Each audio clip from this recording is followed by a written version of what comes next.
नमस्कार, अपन समाचारमा स्वागत छ। अब समाचार विस्तारमा। पूर्व पश्चिम राजमार्ग अन्तर्गत पूर्वी चितवनको खैरनी नगरपालिका 1 ज्यातिमेरेमा ट्रकको ठक्करबाट एकजनाको मृत्यु भएको छ भने 2 जना घाइते भएका छन्। आज बिहान नारायणगढतर्फ आइरहेको ना 4 ख 8981 नम्बरको ट्रकले विपरीत दिशामा गइरहेको ग 14 प 5572 नम्बरको मोटरसाइकललाई ठक्कर दिँदा मोटरसाइकल चालक सिन्धुली जिल्ला जुगेडी नगरपालिका 8 का 40 वर्षीय होमबहादुर मगरको मृत्यु भएको प्रहरले जनाएको छ। मोटरसाइकलमा सवार मृतक होमबहादुरकी 30 वर्षीय श्रीमती कोमली मगर र 8 वर्षीय छोरा लीलबहादुर पुलामे दुर्घटनामा घाइते भएका छन्। उनीहरूको भरतपुर स्थित पुरानो मेडिकल कलेज CMS मा उपचार भइरहेको जिल्ला प्रहरी कार्यालय चितवनका प्रमुख सुशील सिंह राठौरले जानकारी दिए। घाइतेको अवस्था सामान्य छ। ठक्कर दिने ट्रकका चालक ट्रक सहित फरार रहेकाले खोजी कार्य भइरहेको प्रहरले जनाएको छ। कञ्चनपुरमा ट्र्याक्टरले ठक्कर दिँदा आज एक बालकको मृत्यु भएको छ। मृत्यु हुनेमा कञ्चनपुर शुक्लाफाँट नगरपालिका 1 भन्साहाका 7 वर्षीय हरिश धामी झन विद्यालय जाने क्रममा C1 त 5047 नम्बरको ट्र्याक्टरले ठक्कर दिँदा उनको मृत्यु भएको इलाका प्रहरी कार्यालय झलारीका प्रहरी निरीक्षक रमेश दत्त अवस्थीले बताए। ट्र्याक्टर चालक 38 वर्षीय आनसिंह धामी मृतक बालकका ठुलो बुवा रहेको उनले बताए। ट्र्याक्टर आउँदै गर्दा बालक अगाडि परेपछि टक्कर लागेको बुझिएको छ। ट्र्याक्टर सहित चालकलाई नियन्त्रणमा लिएर अनुसन्धान भइरहेको प्रहरीले जनाएको छ। जनकपुरधाम उपमहानगरपालिकाका सफाई कर्मचारी 2 महिनादेखि तलब नपाएको भन्दै धरनामा बसेका छन्। उनीहरू आज कार्यालयको मूल गेट अगाडि नै धरनामा बसेका हुन्। जनकपुर उपमहानगरपालिकाले 2 महिना यता तलब नदिएपछि उनीहरू काम रोकेर आन्दोलित बनेका हुन्। तलबको बारेमा जनकपुरधाम उपमहानगरपालिकाका प्रमुख लालकिशोर शाहलाई जानकारी गराउँदा उनले उल्टे दुर्व्यवहार गर्दै गालीगलौज गरेको आरोप मजदुरहरूले लगाएका छन्। उनीहरूले प्रमुख शाहले माफी माग्नुपर्ने र 2 महिनाको तलब भुक्तानी गर्नुपर्ने माग राखेका छन्। सफाई मजदुर अजय मेस्तरले आफूहरूलाई 1 महिनादेखि तलब उपलब्ध गराउने आश्वासन दिए पनि हालसम्म तलब नदिई मेयर शाहले उल्टे गालीगलौज गरेकाले तत्काल माफी माग्नुपर्ने र तलब उपलब्ध गराउनुपर्ने माग राखेको जानकारी दिए। यता उपप्रमुख रिता झाले सफाई मजदुरको समस्या छिटै नै समाधान गरिने भन्दै काममा फर्किन आग्रह गरिन्। संघीय सरकारले करार तथा ज्यालादारीमा कर्मचारी भर्ना गर्न स्थानीय निकायलाई पत्रचार गरेपछि यस्तो समस्या आएको उपमेयर झाको भनाइ छ। जनकपुरधाम उपमहानगरपालिकामा 45 जना सफाई कर्मचारीहरू कार्यरत छन्। 25 वटा वडाका लागि 45 जना सफाई कर्मचारी राखिए पनि 65 जनाको तलब मासिक निकासा हुँदै आएको मेस्तर कुशेश्वरले आरोप लगाए। उनले आफूहरूसँग औठा छाप लगाएर 65 जनाको तलब मासिक रूपमा निकासा हुँदै आएको बताए। उनका अनुसार उपमहानगरपालिकाले सफाई कर्मचारीको तलबको नाममा 3,60,000 भन्दा बढी रुपैयाँ निकासा हुँदै आएको छ। यता प्रमुख शाहले भने यस विषयमा जानकारी नभएको भन्दै अनभिज्ञता प्रकट गरे।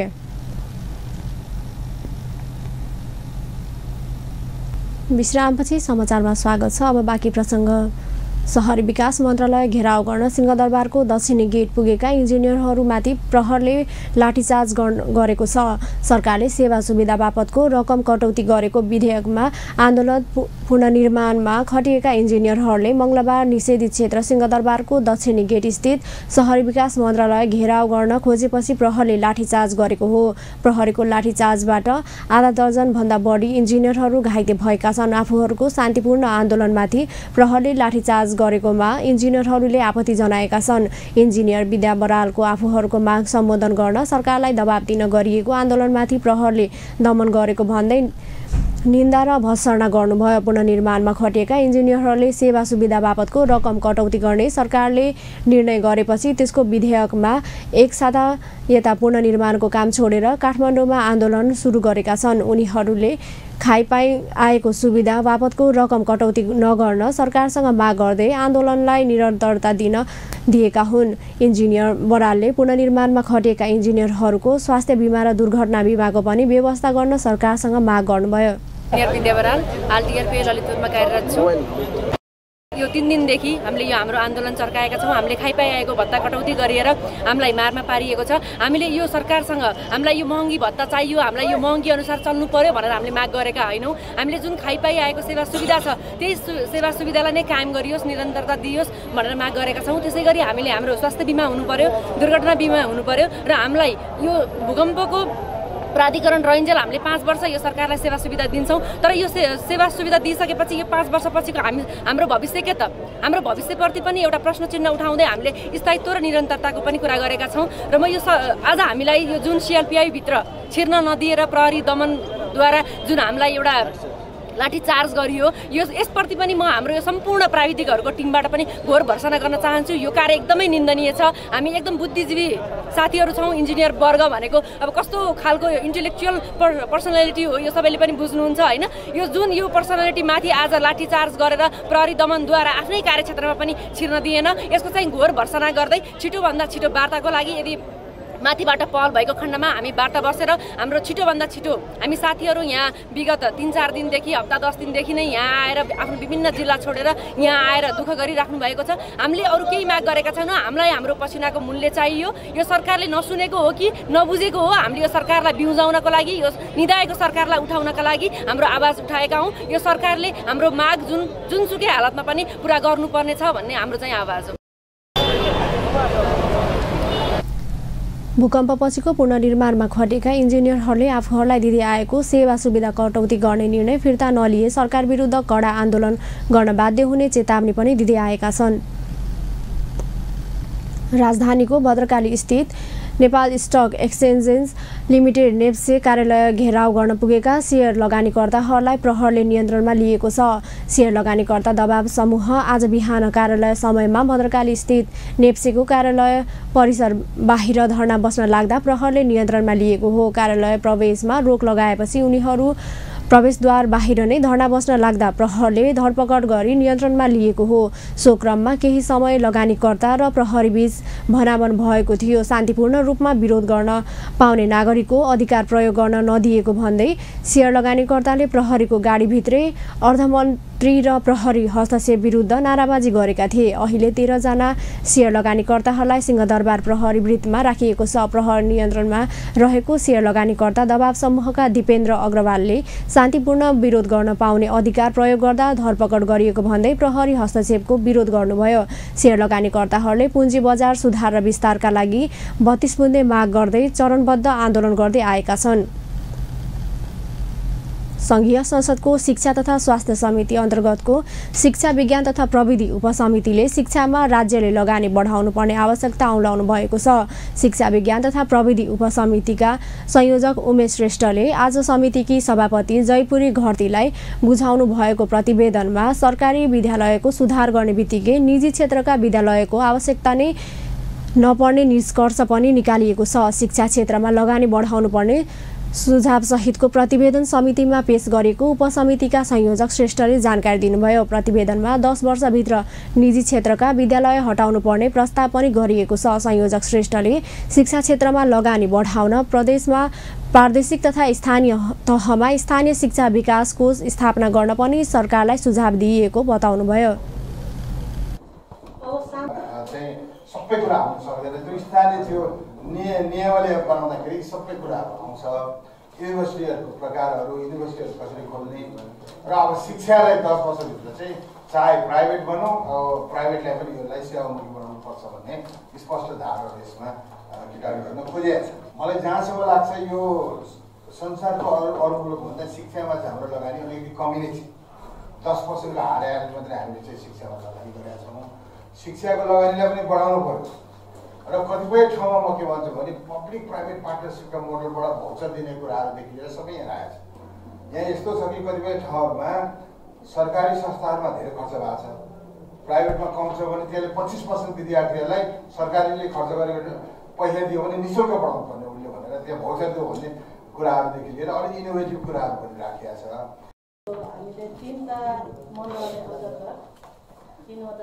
सुझावको अपेक्षा गरेर एउटा फाइनल दस्तावेज एकदमै धेरै मेहनत गर्छ। प्रतिवेदनमा शैक्षिक संस्थाहरूको सङ्ख्या अधिक भएको उल्लेख गर्दै त्यसलाई मर्ज गर्नुपर्ने प्रस्ताव पनि अघि सारिएको छ। उपसमितिका संयोजक श्रेष्ठले विद्यालयहरूको सङ्ख्या अधिक भएकाले त्यसलाई न्यूनीकरण गर्दै लैजान विद्यार्थीहरूबीच मर्ज गर्नुपर्ने प्रस्ताव पनि अघि सारिएको बताउनुभयो। पब्लिक स्कुल राम्रो हुने बित्तिकै प्राइभेट स्कुल भनेको अटोमेटिकल्ली नियमन हुन्छ, त्यो आवश्यकता छैन। हाम्रो कन्सर्न भनेको यहाँ के गर्न खोजिएको छ भने 80% सार्वजनिक विद्यालय र युनिभर्सिटीहरू कसरी राम्रो गर्न सकिन्छ भन्ने कुराहरू राखिएको छ। यो लामो समयपछि अब सङ्घीय कानुनहरू बन्दैछ। यो प्रतिवेदनमा संविधानमा के भन्न खोजिएको छ त्यो पनि क्लियर कट कन्सेप्टहरू छन् र यो स्कुल शिक्षामा अहिले भन्ने हो भने वास्तविक भने हामीले टोटल रिफर्म गर्नु जरुरी छ। यति धेरै संस्थाहरू स्कुलहरू भए अब सिटी सेन्टरमा बिग स्कुल कन्सेप्ट बनाउनुपर्छ। त्यहाँ जुन सिटी सेन्टरमा चाहिँ विद्यार्थी छैन तर स्कुलहरू धेरै छ, त्यसलाई बिग स्कुल कन्सेप्ट। अब पहाडतिर चाहिँ मल्टिप्लेको कन्सेप्ट, हिमाली भेगमा चाहिँ गएर चाहिँ रेसिडेन्सियल कन्सेप्टहरू बनाउनेदेखि लिएर शिक्षकहरू कसरी त्यहाँ चाहिँ बढिदिने। अहिले भएको दरबन्दीमा मान्यज्यूहरूको के कुरा उठाउनु भएको छ भने यो दरबन्दी मिलान गर्यो भने मात्रै पनि 8000 शिक्षक प्राइमेरी लेभलको खाली हुन्छ। यो के भएको छ भन्दाखेरि शिक्षक भएको ठाउँमा विद्यार्थी छैन। उपसमितिले शिक्षाविद, शिक्षक, विद्यार्थी, अभिभावक लगायतका सरोकारवाला निकायहरूसँगको परामर्शपछि तयार पारेको प्रतिवेदनमा आधारभूत तहको शिक्षाको सम्पूर्ण खर्च सङ्घीय सरकारले बेहोर्ने तथा माध्यमिक तहको शिक्षा प्रदेश सरकार र स्थानीय सरकारले लगानी गर्ने व्यवस्था गर्नुपर्ने पनि उल्लेख गरिएको छ। सङ्घीय संसदको प्रत्यायोजित व्यवस्थापन तथा सरकारी आश्वासन समितिले सरकारलाई प्रत्यायोजित व्यवस्थापन सम्बन्धी काम गर्न गराउन निर्देशनसहित पत्रचार गरेको छ। समितिको आज सिंहदरबारमा बसेको बैठकले प्रत्यायोजित व्यवस्थापन सम्बन्धी काम गर्न गराउन 22 वटै मन्त्रालय निर्देशनसहितको पत्रचार गरेको हो। सर्वोच्च अदालत सहितको न्यायिक निकाय र संवैधानिक अङ्गहरूलाई समेत प्रत्यायोजित व्यवस्थापन सम्बन्धी सिद्धान्तलाई अवलम्बन गर्दै सो सम्बन्धी काम गराउन पत्रचार गरिएको पनि समितिका सभापति रामनारायण बिडारीले जानकारी दिनुभयो। देशभरिका 22 वटा मन्त्रालय, सर्वोच्च अदालत लगायतका विभिन्न कानुनी निकायहरूलाई चाहिँ प्रत्यायोजित व्यवस्थापन सम्बन्धी सिद्धान्तलाई अवलम्बन गरी प्रत्यायोजित व्यवस्थापन सम्बन्धी काम गराउनु भनेर निर्देशन दिनु भनेर पास भएको छ। यो अघिल्लो बैठकमा त्यो पास भएको कुरालाई हामीले सबै ठाउँमा पत्राचार हाम्रो राष्ट्रिय सभा नियमावली सहित निर्देशिका सहित पठाइने काम भएको छ। त्यसबाट एउटा प्रतिक्रिया आउँदा सबै 22 वटा मन्त्रालय र सबै कानुनी निकायले यो विषयमा मान्य सदस्यहरू कसैलाई अस्तिको बैठकमा अनुपस्थित भएर जानकारी ल्याउन सक्छ कि भन्ने। बैठकमा समितिका सदस्यहरूले सरकारका मन्त्रीहरूले समिति तथा सङ्घीय संसदको बैठकमा दिएका आश्वासनहरू कार्यान्वयन भए नभएको निगरानी राख्नुपर्ने माग गर्नुभएको थियो। समितिका सदस्य बलराम बास्कोटाले सरकारले 1 वर्षमा दिएको आश्वासन पूरा गरे नगरेको विषयमा सम्बन्धित मन्त्रीसँग छलफल गर्नुपर्ने माग गर्नुभयो। गरिसके पछाडि मन्त्रीज्यूहरूले बोलेको, सदनमा बोलेको आश्वासन दिएको जुन चाहिँ हामीले लिस्टिङ गरिसकेपछि हाम्रो चाहिँ अब सदनभित्रै चाहिँ सीमित रहनुपर्ने हुनाले यो आर्थिक वर्षमा भएका गतिविधिहरूलाई मात्रै समावेश गर्दै त्योभन्दा पछाडि उसले 5 वर्षभित्र गर्छु भने काम 5 वर्ष पुगिसकेका थिएन।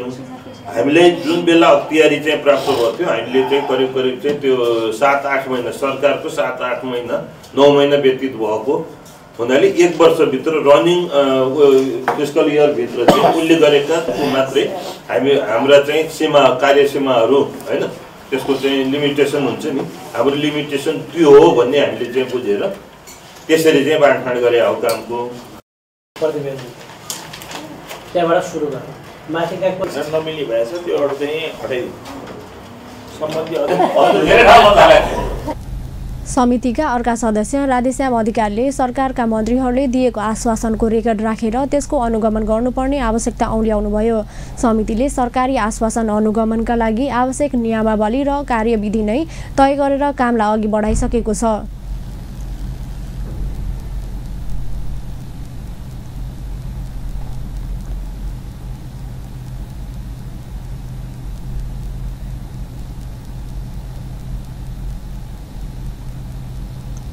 विश्रामपछि समाचारमा पुनः स्वागत छ। अब बाँकी प्रसङ्ग। नेपाल सरकारले आयोजना गर्न लागेको लगानी सम्मेलनमा बङ्गलादेशबाट निजी क्षेत्रको सहभागिता हुने भएको छ। ऊर्जा जलस्रोत तथा सिँचाइ मन्त्री वर्षमान पुनलाई नेपालका लागि बङ्गलादेशी राजदूत मप्सी बिन्दे माप्सले भेट गर्दै लगानी सम्मेलनमा बङ्गलादेशको सहभागिता हुने बताउनु भएको हो। सिंहदरबार स्थित ऊर्जा मन्त्रालयमा भएको भेटवार्तामा द्विपक्षीय हितका साथै आपसी सहयोगका विषयमा पनि छलफल भएको थियो। भेटमा बङ्गलादेशी राजदूत बिन्तेले नेपाल सरकारले आयोजना गर्न लागेको लगानी सम्मेलनमा बङ्गलादेशबाट निजी क्षेत्रको सहभागिता रहने जानकारी समेत दिनुभयो। राजदूत बिन्तेले ऊर्जा क्षेत्रमा लगानीका लागि बङ्गलादेश सरकार इच्छुक रहेको बताउनुभयो। द्विपक्षीय भेटमा नेपाल र बङ्गलादेशको बीच ऊर्जा व्यापार सम्बन्धी भएका समझदारीको आधारमा तय भएका विभिन्न कार्यक्रमहरूका बारेमा समेत समीक्षा भएको ऊर्जा जलस्रोत तथा सिँचाइ मन्त्री पुनका सञ्चार सल्लाहकार रोशन खड्काले जानकारी दिनुभयो। भेटमा मन्त्री पुनले बङ्गलादेशमा केही समय अघि मात्र नयाँ सरकार बनेको भन्दै नयाँ सरकारसँग ऊर्जा क्षेत्रमा सहकार्य गर्न नेपाल इच्छुक रहेको धारणा व्यक्त गर्नुभएको थियो।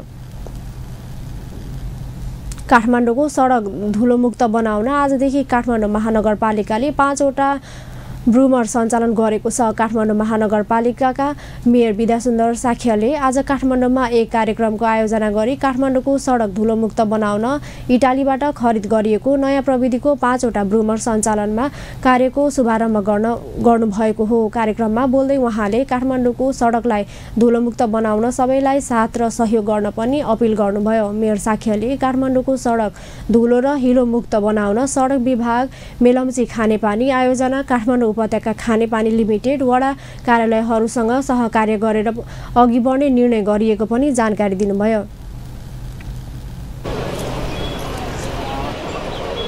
सबै खोलेर हामी सफा गर्छौँ। अर्को गरिकन पिआइडी जसले मेलम्चीको पाइप बिछाउने काम गरिरहेको छ। अहिले कतिपय खाल्डा खोल्दी स्थायी रूपमा पुर्न नसके पनि अस्थायी रूपमा सिलिङ गर्ने भनेर पिआइडीले जिम्मा लिएको छ। उहाँहरूले अब काम सुरु गर्छ। केही दिनमा त्यो काम अस्थायी रूपमा भए पनि ब्रुमर चलाउन योग्य र गाडी पुर्याउँदाखेरि धुलो नहुने गरिकन अस्थायी रूपमा भयो भने त्यो गर्छ। र त्यो सँगसँगै केले अहिले जति पनि मङ्गालहरू छन्, हाम्रो ढल त छ, ढलभित्र हेऱ्यो भने सबै गिट्टी आउने, माटो, बालुवा, घरको फोहोरले कुनै पनि ढल जाम भएको छैन।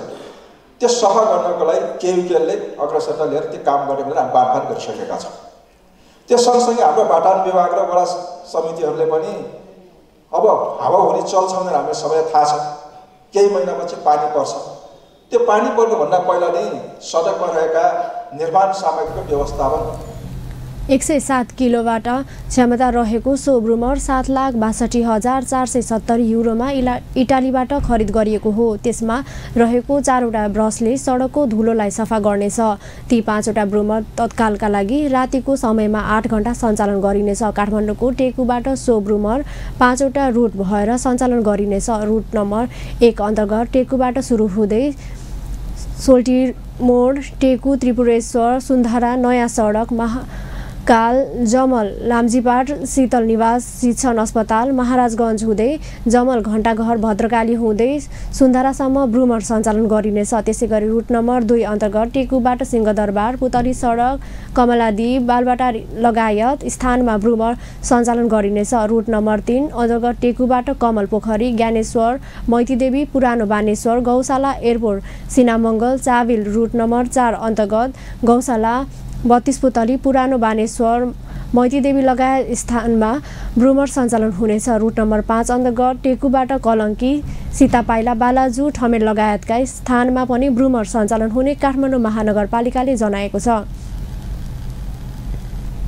यही चैत्र 14 गते बिहिबारबाट काठमाडौँको ब्रिकुटी मण्डपमा 8औं नेपाल अन्तर्राष्ट्रिय व्यापार मेला आयोजना हुने भएको छ। नेपाल उद्योग वाणिज्य महासङ्घले आज काठमाडौँमा पत्रकार सम्मेलन गरी नेपाली वस्तुको अन्तर्राष्ट्रिय बजारमा प्रबन्धन गर्न सेवा पुर्याउने उद्देश्यका साथ सो मेला यस वर्ष पनि आयोजना गर्न लागि जानकारी गराएको हो। मेलाबाट मुलुकमा वैदेशिक लगानी भित्राउन पनि सहयोग पुग्ने अपेक्षा गरिएको महासङ्घकी अध्यक्ष भवानी राणाले बताउनुभयो। हामीले अपेक्षा गरेका छौँ र जुन एउटा सेक्टरलाई अगाडि बढाएको छ र लगानी विस्तार गर्ने र लगानी भित्राउने कुराहरूलाई अगाडि बढाएको छ। यस्ता मेला महोत्सवले चाहिँ कुनै पनि आफ्नो नेपाली वस्तुहरूलाई चाहिँ देश विदेशमा चिनाउनको लागि चाहिँ ठुलो मद्दत पनि गर्छ भनेर हामीले विश्वास लिएका छौँ र गत थुप्रै वर्षदेखि जुन हामीले गर्दै आएको चाहिँ यस्तो महोत्सवमा चाहिँ नेपाली वस्तुहरूले पनि विभिन्न वस्तुहरूले चाहिँ हस्तकला लगायत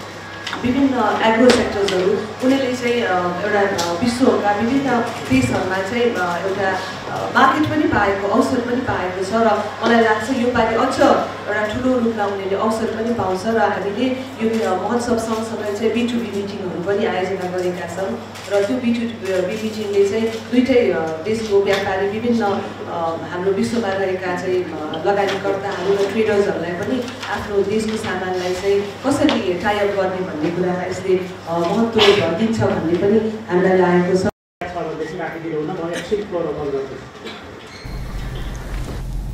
5 दिनसम्म चल्ने मेलामा भारत, चीन, बङ्गलादेश सहित 225वटा स्टल रहनेछ। विभिन्न देशका निजी क्षेत्र पनि मेलामा सहभागी हुने भएकाले त्यसले मुलुकको समृद्धिको अभियान टेवा पुग्ने विश्वास पनि गरिएको महासङ्घीय अध्यक्ष राणाले बताउनुभयो।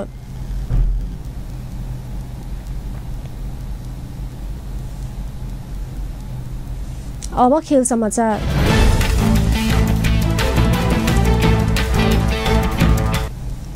इन्डियन प्रिमियर लिग क्रिकेट आइपिएलमा आज पनि एउटा मात्रै खेल हुने भएको छ। नेपाली समयअनुसार राति 8:15 बजे दिल्ली क्यापिटल्स र चेन्नई सुपर किङ्स आम्ने सामने हुनेछन्। दुई टिमले आफ्नो दोस्रो खेल खेल्न लागेका हुन्। दिल्लीमा हुने खेलमा दुई टिम लगातार दोस्रो जितको खोजीमा हुनेछन्। उद्घाटन खेलमा चेन्नईले बेङ्गलोरलाई तथा दिल्लीले मुम्बईलाई पराजित गरेका थिए। जारी आइपिएलमा दिल्लीको टिममा नेपाली युवा लेग स्पिनर सन्दीप लामिछाने सहभागी छन्। पहिलो खेलमा उनी प्लेइङ 11 मा उनी आएनन्। आजको खेलमा पनि पर्ने सम्भावना कम रहेको जनाइएको छ। हस्त अपन समाचार अहिलेलाई यति नै। पल पल खबर तेज नजर हेर्दै रहनुहोला अपन टिभी। नमस्कार।